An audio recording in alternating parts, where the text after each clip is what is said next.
வணக்கம். கொடுமைக்கார மனைவி. ஒரு மனிதன் தினமும் வேலைக்கு போய் கஷ்டப்பட்டு சம்பாதிக்கிறான்.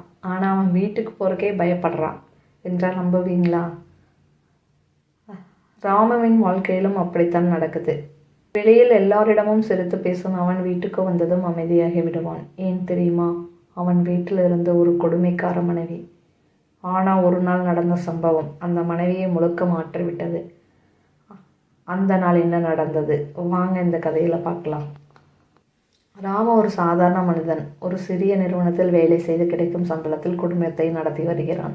அவனுக்கு பெரிய ஆசைகள் எதுவும் கிடையாது. வீட்டில் அமைதி இருந்தாலும் போதும் என்பதே அவன் கனவு.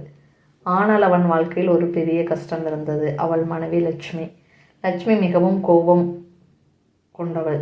எதற்கும் சின்ன விஷயத்திற்கும் ராமுவை திட்டுவாள். ஒரு நாள் ராமு வேலை முடிந்ததும் மிகவும் சோர்வாக வீட்டுக்கு வர்றான்.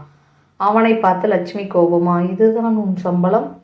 நம் பக்கத்து வீட்டுக்கார் ரவி எவ்வளவு பணம் சம்பாதிக்கிறார் தெரியுமா? நீ எப்போதாவது முன்னேறப் போகிறாயா என்று அவளை திட்ட ஆரம்பித்தாள். ராமு அமைதியாக எல்லாவற்றையும் கேட்டுக்கொண்டே இருந்தான். அவன் மனசு மிகவும் வலித்தது. அவன் மெதுவாக சொன்னான், நான் தினமும் உனக்காகவும் இந்த வீட்டுக்காகவும் தான் இவ்வளவு கஷ்டப்படுறேன். ஆனால் ஒரு நாளாவது அதை நீ புரிஞ்சு கொள்ள முயற்சி பண்ணல. அந்த வார்த்தை லட்சுமியின் மனதில் ஒரு நிமிடம் அமைதியை ஏற்படுத்தின. முறையாக ராமுவின் முகத்தை கவனமாக பார்த்தாள். அவன் கண்களில் இருந்த சோர்வும் வேதனையும் அவளுக்கு புரிந்தது. அடுத்த நாள் ராமு வேலைக்கு போகும்போது லட்சுமி அமைதியாக அவனுக்கு சாப்பாடு கொடுத்தாள். அன்று முதல் அவள் மெதுவாக மாற ஆரம்பித்தாள்.